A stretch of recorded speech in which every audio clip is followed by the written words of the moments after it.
আচ্ছা, আপনি কে? আমি বা কে? কি আমাদের আর্থিক স্ট্যাটাস? মধ্যবিত্ত?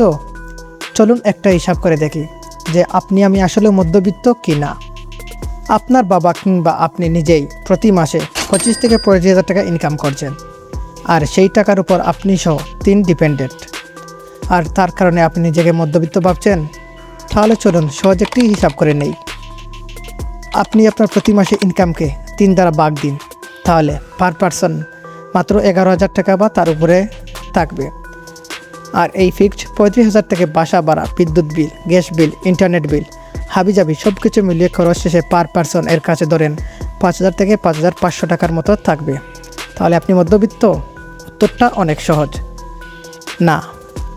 কিন্তু আমরা নিজেদেরকে মধ্যবিত্ত বলে আরও দুশ্চিন্তার মধ্যে ফেলে দিই। এই অল্প টাকাতে আমি নিম্ন মধ্যবিত্ত থেকে কিছুটা উপরে। মধ্যবিত্ত এমন একটা সমস্যা যাদের আয় আছে কিন্তু নিশ্চয়তা নেই, স্বপ্ন আছে কিন্তু সীমাবদ্ধতা আছে। তারা বিল দেয়, তারা পরিবার চালায়, তারা সমাজের ব্যাকবোন, কিন্তু মধ্যবিত্তদের কষ্ট কেউ দেখে না। মধ্যবিত্তদের জীবন একটি কনস্ট্যান্ট প্রেশার কুকার সমস্যা। মাস শেষে টাকা শেষ, হঠাৎ অসুখ, ফিনান্সিয়াল ক্রাইসিস, চাকরি গেলে সব শেষ। তারা সবসময় একটা বই নিয়ে বাঁচে, আগামীকাল কী হবে। মধ্যবিত্তদের সবচেয়ে বড় শত্রু হচ্ছে এই সমাজ, তুলনা। ওর ছেলে বিদেশে, ওর মেয়ে ডাক্তার, এই তুলনাগুলো মানুষকে ভেতর থেকে ভেঙে দেয়।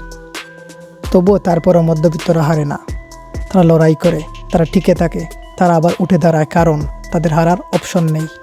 বাংলাদেশের মিডল ক্লাস পরিবার গত 15 থেকে 20 বছরের সংখ্যা বেড়েছে ঠিকই, কিন্তু তাদের অবস্থান একেবারেই অনিশ্চিত।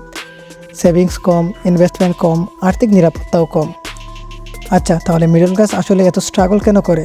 প্রতি বছরই তো বাংলাদেশ মুদ্রাস্ফীতি বা ইনফ্লেশন রেট আপ ডাউন করে, তাই না? বাংলাদেশ পরিসংখ্যান ব্যুরোর তথ্য অনুযায়ী 2025 সালে ইনফ্লেশন রেট ছিল 8.55%। প্রতি বছর ইনফ্লেশন রেটের সাথে সমন্বয় করে কিন্তু জিনিসপত্রের দাম বাড়ে না। দেখা গিয়েছে কিছু কিছু জিনিসের দাম 1 বছরের ব্যবধানে 100% পর্যন্ত বেড়েছে। কিন্তু আমাদের ইনকাম কি আসলেই বেড়েছে? উত্তরটা এবারও অনেক সহজ, না। আপনার আমার হয়তো ইনকামটা কিছুটা বেড়েছে, কিন্তু পণ্যের দাম অনুযায়ী আমাদের ইনকাম এখনও ততটা বাড়েনি।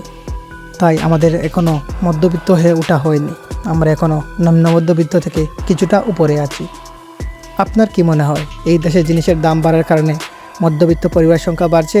অবশ্যই কমেন্টে মতামত জানাবে এবং চ্যানেলটাকে সাবস্ক্রাইব করে সাথে থাকুন। আগামীতে আরও অনেক ধামাকা ভিডিও আসছে।